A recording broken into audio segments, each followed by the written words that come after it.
கூணு கிரதத்தன் ஹாஷியின் அப்படின்னு நல்லா சொல்லிட்டான். நீங்க எல்லாம் இழிவான குரங்குகள்லாம் மாறிடுங்க நல்லா உத்தரவு போட்டான்.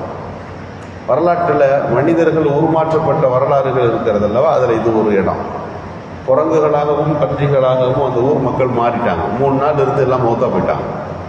அல்லாவுடைய உத்தரவுகளில் பல வகையான தண்டனை இருக்கு, இது ஒரு தண்டனை. நீங்கள் இழிவான குரங்குகளாக மாறுங்கள் அப்படின்னு அல்லாவுடைய வேதனை இறங்குச்சு இல்லையா.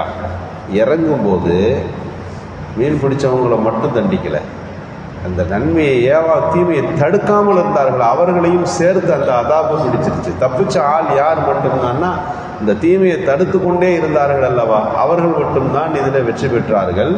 எல்லோரையும் அல்லாஹ் அதில் ஒன்று சேர்த்து விட்டான் அப்படின்னு இந்த வசனம் முடிகிறது. ரசூலுல்லாஹி ஸல்லல்லாஹு அலைஹி வஸல்லம் சொல்வார்கள், பனு இஸ்ரவேலர்கள் எப்படின்னா ஒரு தடவை தடுப்பாங்க, 2வது தடவை அவங்க கூட உட்காந்துருவாங்க, ஃப்ரீ ஆயிடுவாங்க. இந்த பழக்கம் அவர்களிடத்தில் இருந்தது.